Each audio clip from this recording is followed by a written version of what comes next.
qabeessonni jiraattota humnoota mootummaatiin gubate jedhu jiraattonni godinaadhuma sana aanaa darraattis torban tokko dura nam tokko ajjeesamuu himatu maatiin. Aangawoonni mootummaa immoo humna nageenyaa nama ajjeeses ta'e mana gubuun qabnu kun shira shaneetii jedhan. Kasaatii tokkotti daabboo 80,000 oomisha jedhame warshaan daabboo shaggar bakka muummichi ministeeraa Itoophiyaa argamanitti har'a eebbifamee jira. Lameenuu gabaasaalee keenya oduu keessaati. Itoophiyaan Masriin bishaan laga Abbayyaa ilaalchisee yeroo adda addaatti marii geggeessuu kan itti fufan ta'eyyuu waliigaltee xumuraarra hin gahin jiru. Seenaa Dabreef haala ammatti jiramu irratti San Diego State University keessatti Profeesara barnoota injineeringii kataan Asfaaw Bayyanee ibsanuu kennan kutaa lammataa dhiyeessina. Akkasumas yaada aangawoonni Masrii yeroo ammaa miidiyaaf kennaa jiranis qabannee jirra. Maraafuu haga xumura sagantaa keenyaatti nu waliin turaa jenna dhaggeeffattoota keenya. Piroodyuuseriin Tamsaasarraa Biraan Hayiluu, Tamsaasa intarneetiif miidiyaa hawaasummaa akka qindeessitu immoo Tigist Gammeeti. Oduu har'aaf gara tujubeettan sin dabarsa.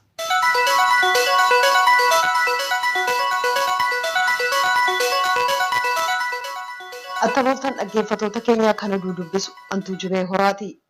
Jaarmiyaan Landan keessa maadheffate kan United Ethiopians for Peace and Reconciliation jedhamu danqaa Masriin uumte jiraatuyyuu tattaaffii mootummaan hojii hidha laga Abbayyaa xumuruuf gochaa jiru deeggaruuf duula gama viidiyoo ka guyyoota 4 geggeessuuf ka jiru ta'uu beeksisee jira.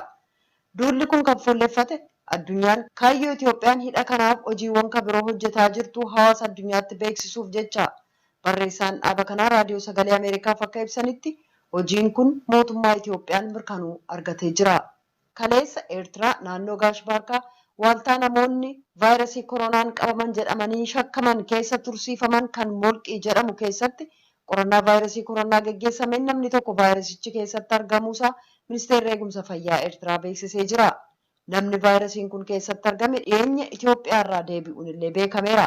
Eertiraa keessaa hanga ammaatti namoonni 144 vaayirasii koronaan yoo qabaman kanneen 39 ta'an dandammataniiru. Namoonni 105 immoo hospitaala keessatti wal'aansa fayyaa argataa jiran. Kuntuu kanaan jiru gurmuun olaanaan kan ittisa vaayirasii koronaaf hundaa'e kan Eertiraa warshallee huccuu, gogaa, suuqiilee sibiilaaf mukaa akkasumas kan ba'ii daawwitiitti gurguran banuudhaan uggura sababaa koronaa vaayirasiin kaa'amee ture laaffisuu eegalee jira. Kan rakkoo maallaqaa Sudaan irratti fuulleffate konferensiin bilbilaan Berliin keessatti geggeeffamu har'a jalqabamuuf jira.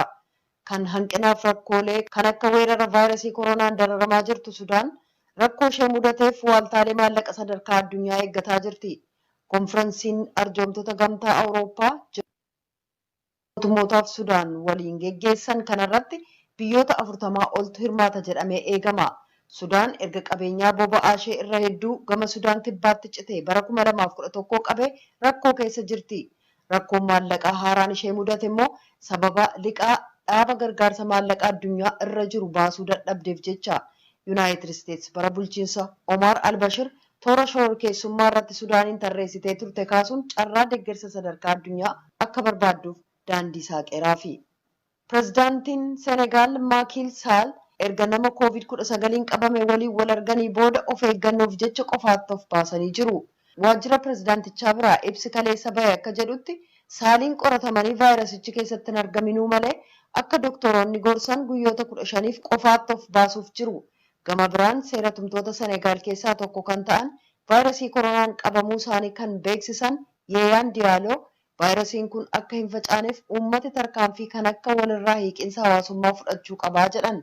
Hanga ammaatti Senegaal keessaa namoota 6,100tu vaayirasii koronaan yoo qabaman namoonni 93 immoo du'aniiru. Kan dhaggeeffataa jirtan raadiyoo sagalee Ameerikaa sagantaa afaan Oromooti. Weerarri vaayirasii koronaa gumii seena qabeessa kan dimokiraatota baatii hagayyaa keessa bifa viidiyoon akka geggeessan dirqisiisaa jira. Koreen gumii biyyoolessaa kan dimokiraatotaa murtii kana kaleessa ka beeksise yoo ta'u, jiloonni kutaalee biyyaa mana turanii akka hordofan magaalaan gumii kana qopheessitu Milwaakiin kallattiidhaan tamsaasa kana ka dabarsitu ta'uun beekamee jira. Itti gaafatamaan duula filannoo ittaanaa pireezidaantii duraanii kan Joo Baayiden Jeen Omley Diiloon akka jedhanitti Baayiden boonuudhaan kaadhimummaa paartii isaanii kan pireezidaantummaa Milwaakii keessatti geggeessamu ni simatu. Koreen gumii dimokiraatotaa cicha paartiin isaanii qabu irra deebi'uudhaan gumiin geggeeffamu bifa fayyummaa uummataa eeguun ta'uu qaba jedhee jira. Dura ta'an koree kanaa Tom Perez akka jedhanitti gorsa hayyoota eegumsa fayyaa dhaga'uudhaan karoora keenya irra deebi'uun sirreessinaa jedhan. Faallaa pireezidaanti Tiraamp Joo Baayidaniif Dimookiraatonni fayyummaa uummata Ameerikaa eeguuf cichaan ni hojjenna jedhan. Perees gumii Dimookiraatotaa kabaatee adoolessaa keessa qabamee ture gara hagayya 17 hanga 20tti akka geggeessamuuf dabarsaniiru. Riippaabilikaanonni immoo gumii paartii isaanii hagayya 21 hanga 24tti Shaarlet Noorz Kaarolaayinaatti geggeessuuf jiru. Pireezidaanti Tiraamp kaadhimummaa paartii isaanii simachuuf Jaaksviil, Filooriidaa keessatti hagayya 25 hanga 27tti sirna geggeessamu irratti argamuuf jiru. Uummanni Yuunaayitid Isteetsi pireezidaantii filachuuf sadaasa 3 sagalee kennuuf jira. Oduun galgala kanaaf qabnu kanuma.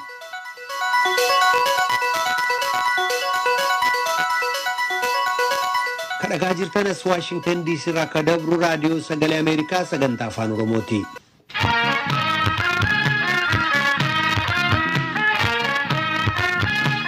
Godina Shawaa Kaabaa aanaa Darraa magaalaa Gunda Masqalitti torban tokko dura humnoonni nageegumsaa mootummaa nama tokko ajjeesan jechuudhaan himatan maatii keessa.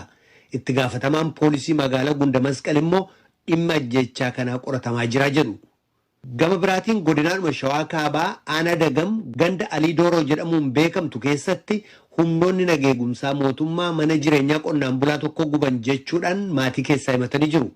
Itti gaafatamaan waajjira poolisii godinaa Shawaa Kaabaa Komaander Taarikuu Dirbabaa garuu poolisii mana namaa gubus ta'e nama nagaa ajjeesuu hin qabnu kun shira shaneeti jedhanii jiru. Naakoor Malkaatoo Amborraa gabaase. Godina Shawaa Kaabaa aanaa Darraa magaalaa Gunda Masqalitti torban tokko dura humnootni nageegumsaa mootummaa obboleessa koo Urgeessaa Ayyala jedhamu ajjeesanii jechuun maatii keessaa namni Ifeeraa Ayyalan jedhama jedhu akkasitti ibsa. Godina Shawaa Kaabaa Salaalee jechuudha. Dagam magaalaa Alii Doorootti kan inni dhalatee guddate mana isaatti darara guddaan irra ga'ee nama guddate.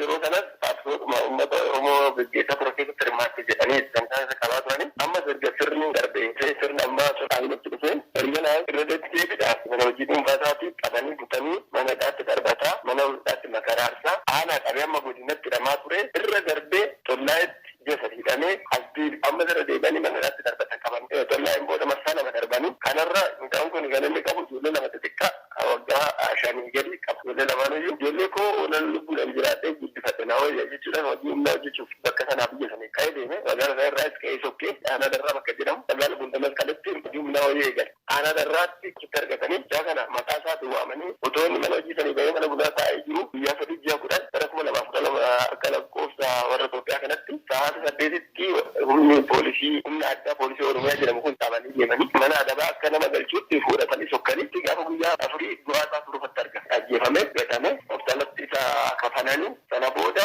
akka mucaasni informationii isaa maatii biraan geenye waraqaa inni maa mucichaa harkaa fudhatanii mobaayilii mucichaa fudhatanii daataa mucaa sun kan hundumaa waan harkaa fudhatanii isaa kun akka eeruun arganne uummanni akka eeruun arganne akka kanatti informationii isaa balleessanii dhageenyatti immoo eeruu uummataatiif ni dhufne hospitaalatti nutti agarsiisan fatasa bakka itti kafanametti nutti agarsiisanii iddoo awwaala isaa nutti agarsiisaa jennaan manni qopheessaa magaalichaa iddoo kanatti awwaalan jedhanii namoonni eeruun kennanii walumaan kaanee mana amantaa musliimaa magaalaa Gunda Masqalitti argamutti akka awwaalame nutti agarsiisan nuti achitti booda keenya boonye. Humnootni addaa Oromiyaa obboleessa isaa Urgeessaa Ayyala magaalaa Gunda Masqal keessatti ajjeesuu isaaniitiif ragaa qabaachuuf dhabuu isaa ilaalchisee yeroo deebii kennu akkas jedhee jira Ifeeraan.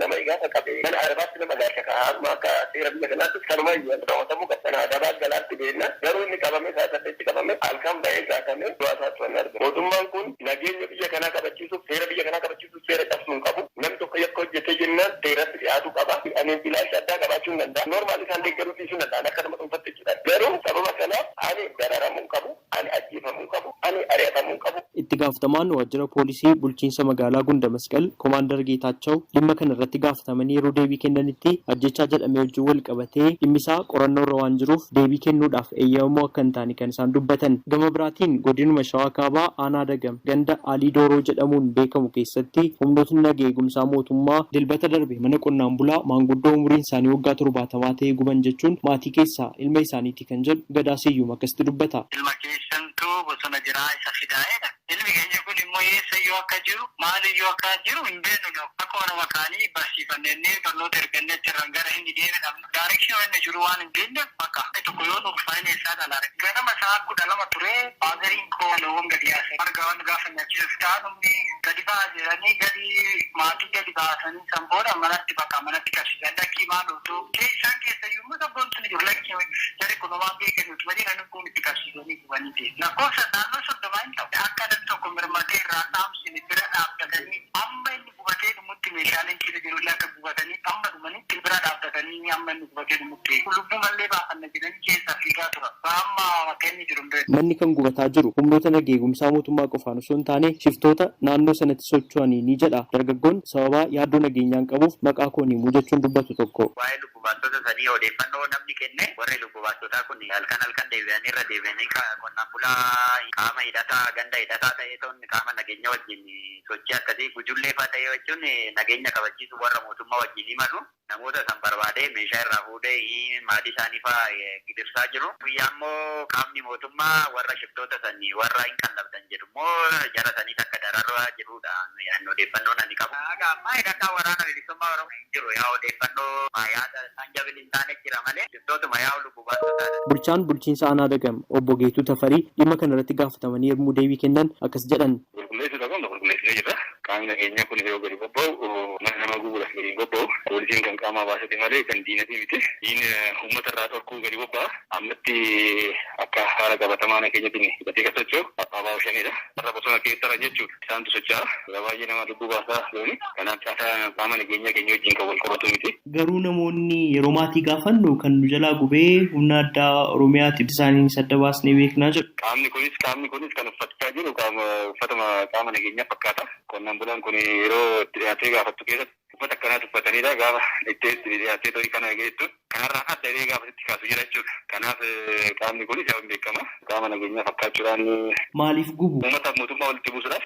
Isaan garuu kan jedhan waraana bilisummaa Oromoo wajjin wal qabatee miseensa maatii keessan keessaa nama deemeetu jira isa yoo fiddan malee jedhanii kanaan duras doorsisaa turanii jedhu. Namni kasallattii kanaan gadi bobba'ee hin jiru kun ajanduma isaanii ajandaa ittiin hawaasa ittiin qabachuu barbaadan ajandaa ittiin uwwisa miidiyaa argachuu barbaadamu isinillee gadi buutanii raawwattanii maamna kana dhugaa miti kan jedhu miidiyaan hawaasaa keessa seenee hawaasa keessa seenee mootummaa wajjin ta'uudhaan qulqulleessuun danda'ama jechuudha. Qaama gube kana maaliif nagaa eegsistootni yookaan poolisoonni qabuu hin dandeenye? Qaamni kun yeroo baay'ee dhoskaadhaan socho'aa jira. Qaama hidhannoo hidhatee dhoskaadhaan socho'u uummata mootummaanis qaama nageenyaa keenya fuuldura nama dhaabbachaa jiru miti. Baree qaamni nageenyaa barbaadachaa jira.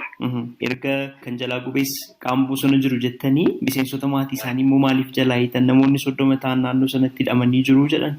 Jedhanii namni hidhameetu akkasitti jiru jiru. Namni hidhamee hin jiru. Namni hidhamee hin jiru. Yakka kanuu immoo hidhamuun isaa irratti boruuf hin oolu. Itti gaafatamaan waajjira poolisii godina Shawaa Kaabaa Koomaandar Taarikuu Dirbabaa poolisii mana namaa gubus ta'ee nama nagaa ajjeesu hin qabnu kun shira shaneetii jedhanii jiru.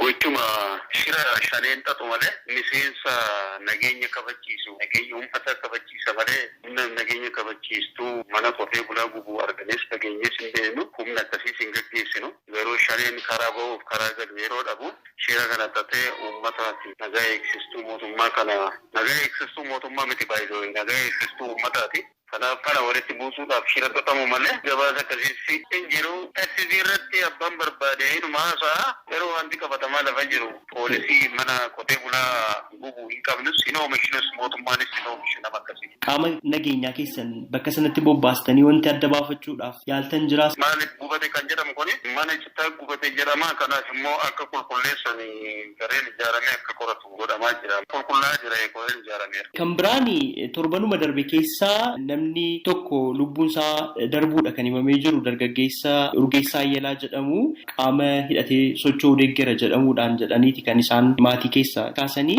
bakka Darraa jedhamutti hidhamee erga ture booda achii baafamee ajjeefamee jedhu. Gabaasa akkasiin qabu. Darraa kanatti namni miidhaadhaanis maaliinis wal ajjeesa yeroo baay'ee shiftaan naannoo sana hedduun hin baay'ata sana tasgabbeessuudhaaf waan itti deemamaa jira. Amma kan shiftaan ajjeesas qaama nageenyaatti ajjeese jechuu qabeera. Kun gocha shaneeti. Tarkaanfiinis hin fudhatama. Gara fuulduraattis booruttis hin fudhatama tarkaanfiin shanee irratti. Hawaasa keessa galanii hojjetamaa jira. Kan sobee maqaa balleessus adda bahee hojjetamaa jira. Fakkeenyaaf Aanaa Dabra Libaanoos poolisiitu nama ajjeese jedhamee yeroo darbe miidiyaan afarsamaa ture. Yeroo qulqullaa'u namni sun maaliin akka ta'e akkamitti akka ta'e dhukkubsatee keemo maal kan jedhu naannoo sana humni waraanaa humni addaas kan hin jirre poolisiinis kan hin jirre ta'uusaa dhannee qaamaan dhannees maatiirra qulqulleessineera. Soba ta'uusaas miidiyaadhaan akka maatiin namni jalaa dhiyeessuun akka inni yaada laatu gooneera. Kanaa olitti immoo itti deemamaa jira. Komii mootummaan qaama ABO shanee jedhee waamu isaan immoo waraana bilisummaa Oromoo fi jedhan irraa adda baafachuudhaaf yaaliin ajajoota isaanii argachuudhaaf taasifne ammaaf hin milkoofne yoo arganne qabannee kan dhiyaannu ta'a.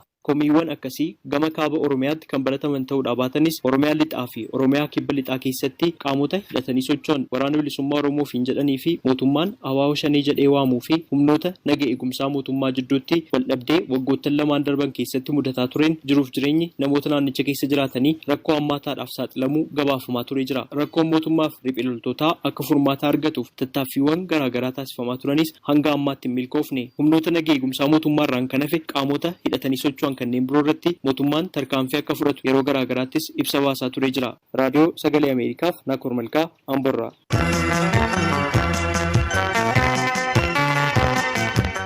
Kadhagaa jirtan Raadiyoo Sagalee Ameerikaa sagantaa afaan Oromootti dhaggeeffattoota keenya gara gabaasaatti aanutti ceena. Warshaan daabboo shaggar kasaatii tokkotti daabboo 80,000 oomisha jedhame har'a magaalaa Finfinneetti eebbifamee jira. Sirna eebba warshaa kana irratti kan argaman muummichi ministeeraa Itoophiyaa Abiy Ahmed warshaan kun akeektuu rakkoo midhaan nyaataa jalaattiin bahuutii jedhanii jiru. Ittaana kantiibaan bulchiisa magaalaa Finfinnee Injiinar Taakkalee Uumaas gama isaaniitiin hojiileen gaaffii dargaggootaaf haadholii deebisan magaalattii keessatti ciminaan hojjetamaa jiru jedhanii jiru. Tsaayidaa Amxootuu Finfinneerraa gabaase. Warshaan daabboo shaggar har'a eebbifameera. Warshaan daabboo kun hanqina dhiyeessii daabboo bulchiinsa magaalaa Finfinnee fi naannoo ishee furuuf gumaacha guddaa taasisaa jedhame. Warshaan kun sa'a tokko keessatti daabboo 80,000 kan oomishu yoo ta'u guyyaatti daabboo miliyoona 2 ta'u oomishuudhaan gatii madaalawaa ta'een uummataaf dhiyeessaa jedhame. Sirna eebba warshaa kana irratti kan argaman muummeen ministeera Itoophiyaa Abiy Ahmed dubbii dubbataniin warshaan kun warshaa daabboo qofaa osoo hin taane kan ittiin wabii midhaan nyaataa biyyattii ittiin mirkaneessuuf daandii akeekidha jedhan. አብዛኛውን ለምግብ ፍጆታ የሚውሉ ፍላጎቶች ከውጭ እያስገባን irra jireessi isaanii wantoota nyaataaf oolan kan biyya alaatii galchinu kun ammoo lakkoobsa nama qabnu waliin rakkoo keessaa bahuun waan hin danda'amneef wantoota biyya alaatii galchinu keessaa tokko keessumaa nyaata waliin kan wal qabatan biyya keessatti oomishuunii fi midhaan nyaataan of danda'uuf hojiin hojjetamaa jiru akka milkaa'uuf qonnaa qamadii jabeessuuf hojjetamaa jira. Bara kanas jalqabeera. Bara kana hektaara 20,000 misoomsuuf tokko hektaaraa irraa oomisha fooyya'aa walitti qabuun akka danda'amu muuxannoo argannee jirra. ምርት መሰብሰብ የሚያስችል ልምድ ቀስመናል። Akka muummee ministeera Itoophiyaa Abiy Ahmed jedhanitti oomishaalee daabboodhaaf galtee ta'an qamadii biyya alaatii galaa jiru biyya keessatti bal'inaan oomishuun rakkoo midhaan nyaataa keessaa bahuudhaaf hojiileen eegalaman jiru jechuun bara kanas lafa hektaara 20,000 ta'u irratti qamadii oomishuudhaaf hojiin jalqabamuusaa ibsaniiru. Itti aanaan kantiibaa bulchiinsa magaalaa Finfinnee Injiinar Taakkalee Uumaa gama isaaniitiin piroojeektonni gaaffilee dargaggootaa fi haadholii deebisan ciminaan hojjetamaa jiru magaalattii keessatti jedhan. እውነቱን እንነጋገር ከተባለ አዲስ አበባ እንደተባለው ከእንጦጦ የተጀመረው የሸገርን ፕሮጀክት ማዕከል ያደረገው የወጣቶችን የእናቶችን dhugaa dubbannu yoo jedhame Finfinneen akkuma jedhame Inxooxxoorraa kan eegalame piroojeektii shaggar giddugaleessa kan taasifate gaaffii dargaggootaaf haadholii Finfinnee deebisu ijaaruudhaaf mul'ata qabannee daandii badhaadhinaatiin akka dhugoomsinu hin shakku. እንደሚሆን አልጠራጠርም። Warshaan daabboo shaggar dhaabbata Meedrook Itoophiyaa Teeknooloojii Giruup jedhamuun kan ijaarame ta'uu hojii gaggeessaan Meedrook Itoophiyaa Dr. Abinnet Gabramasqal ibsaniiru. Warshaan kun namoota daabboo raabsan dabalatee hojjettoota dhaabbii fi kan yeroo 3,400 ol ta'aniif carraa hojii akka uumes ibsameera. Konkolaattonni daabboo kana magaalaa Finfinnee fi magaalota naannawaa Finfinnee jiraniif raabsan 400 olis qophaa'aniiru jechuun itti aanaan kantiibaa bulchiinsa magaalattii Injiinar Taakkalee Uumaa ibsaniiru. Daabboon shaggar gatii madaalawaadhaan hawaasa bira akka ga'uufis gatii daabboo kanaan dura turerra dachaan kan gadi bu'u ta'uunsaas ibsameera. Gabaasa Raadiyoo Sagalee Ameerikaatiif Tsaayidaa Amxoo Finfinneerra.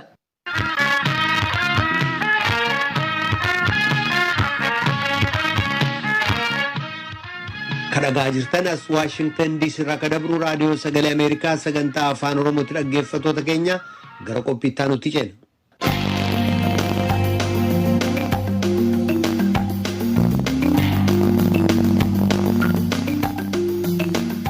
Itoophiyaa Masriin bishaan laga Abbayyaa ilaalchisee yeroo adda addaatti marii geggeessuu kan itti fufan ta'eyyuu waliigaltee xumuraarra hin gahin jiru. San Diego State University keessatti Profeesar barnoota injiinaringii kataan Dr. Asfaa Bayyanee waliigalteelee yeroo dheeraa dura tolfamaniif kadhiyeenya kana akkasumas waliigalteelee yeroo dheeraa dura tolfamaniif kadhiyeenya kana akkasumas falmii yeroo ammaa deemaa jiru irratti ibsanuu kennanii jiru. Jaallanneetu kareessaa sobsiise kutaan lammataa kuno. Hidha laga Abbayyaa guddina isaa akkasumas isa kan Aswaan kan Masrii wal bira qabaanaa ibsaa kamtu caala? Bishaan inni Aswaan kuufate haroon Naasir jedhama. Inni guddaan biyya Ijipti keessa Abbayyaa ittisanii haroo ijaaran suni Naasir Leek jedhama. Inni Aswaan daamii irraa dhufee haroon ijaarame suni kiiloomeetiri kiiyuubdiidhaan 130 oli 133 34 takka takka immoo yoo bishaan Abbayyaa baay'ee guutee dhaqu immoo amma 150 yuun ta'a. 130 sanarraa qaban. Inni kan Renesaansi daam jennu kun amma 74 gara walakkaa bishaan isa Naasirii sanaati jechaadha bishaan inni qabasu. Bishaan kun gaafa kuufamu Renesaansi daamiin kun Itoophiyaa keessatti isa guddicha ta'a. Xaanaatiin si'a lama si'a sadii ta'a jechaadha. Xaanaan 28 bishaansaa hin bal'ata malee gadi fageenya hin qabu. Egaa haroon Naasir Aswaan irraa suni leek xaanaatti si'a 4-5 ta'a jechaadha. Dachaa. Baay'ee guddaadha. Xaanaa dhumti kun gaafa Renesaansiin kun guutamu walakkaayyuun taatu jechaadha. Harka sadii keessaa akka harka tokko taati. Bishaanuma Itoophiyaa keessaa walitti qabdee ilaalte amma haroon gara biraan guddaadha kan jedhamu Abbayyaa leek isaa Arbaa Minci gararraa jirudha. Abaata. Inni amma fakkeenyaaf kiiloomeetiri kiiyuubdii bishaan inni qabateeru 8 duwwa.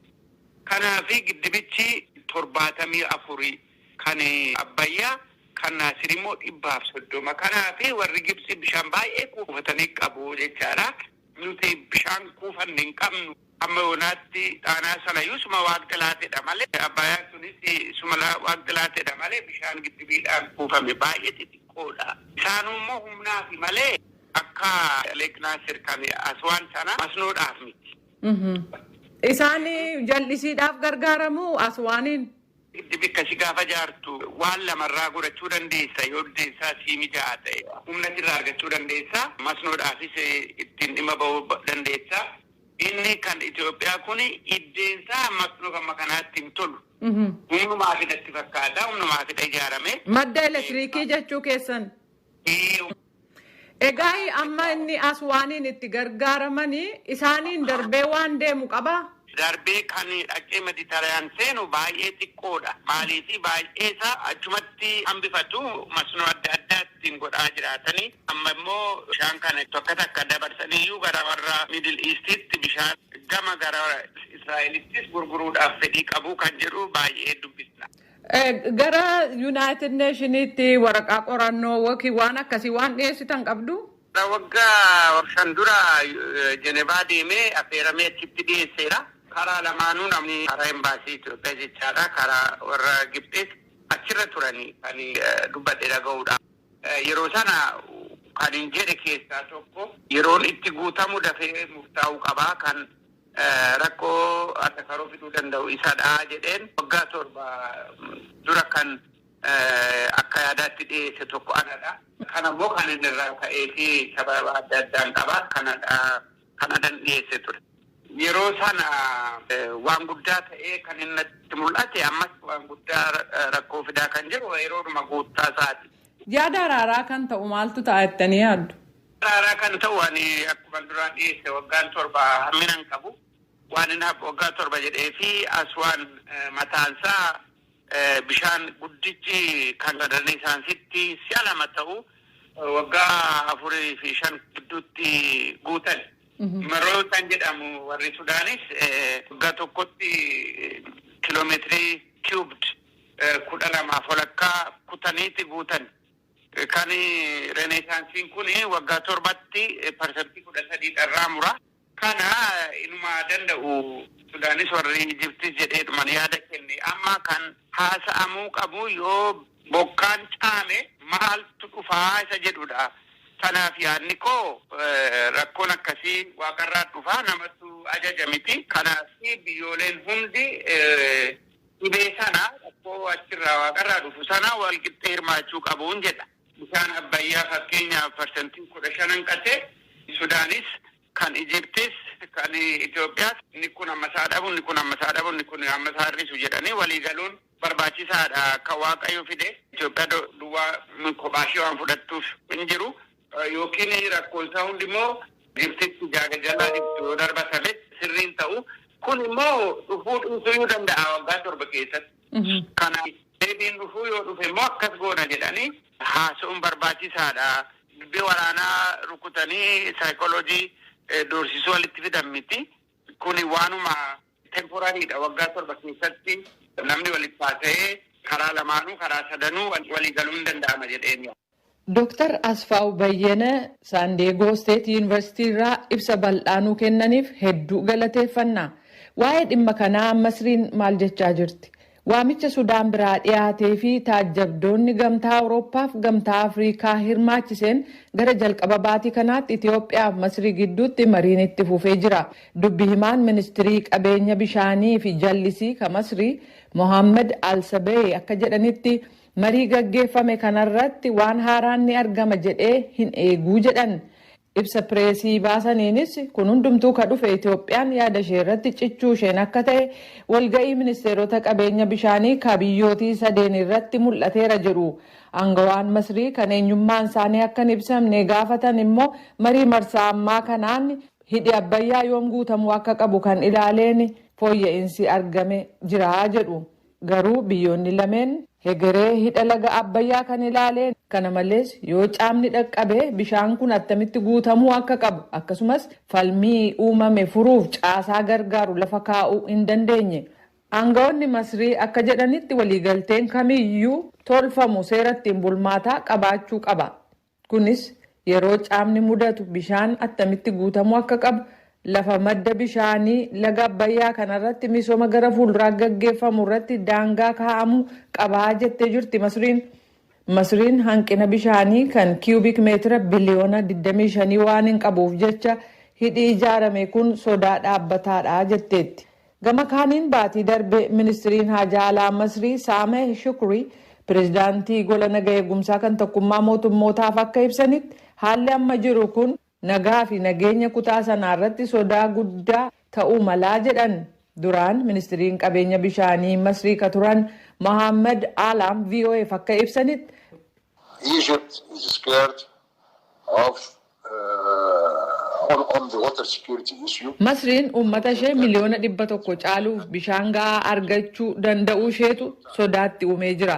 Kan biraa immoo warra Itoophiyaa kana hin amanan sababiinsaas dirqama irra jiru hin kabajan jedhaniiru.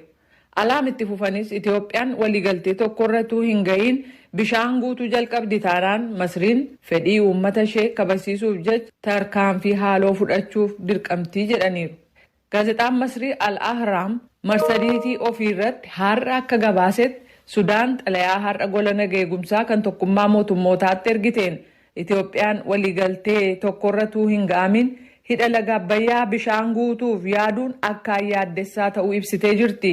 Kanaaf biyyoota sadeen jechuun Itoophiyaa, Masrii fi Sudaan keessaa eenyuyyuu qophaasaa tarkaanfii akka hin fudhanne golli naga eegumsaa gochuu qaba jechuun gaafattee jirti.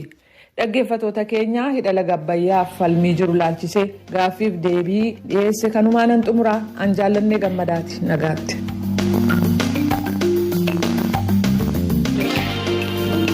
raadiyoon sagalee ameerikaa galgala keessaa saalamaan walakkaa jalqabee haga sa'a sadiitti meetir baandii 22 yookaan kiilooherzii 13,765 irratti meetir baandii 25 yookaan kiilooherzii 1240 irratti meetir baandii 31 yookaan kiilooherzii 12,485 irratti wixataa haga jimaataatti qophii afaan oromootiin dabarsu asirratti raawwata.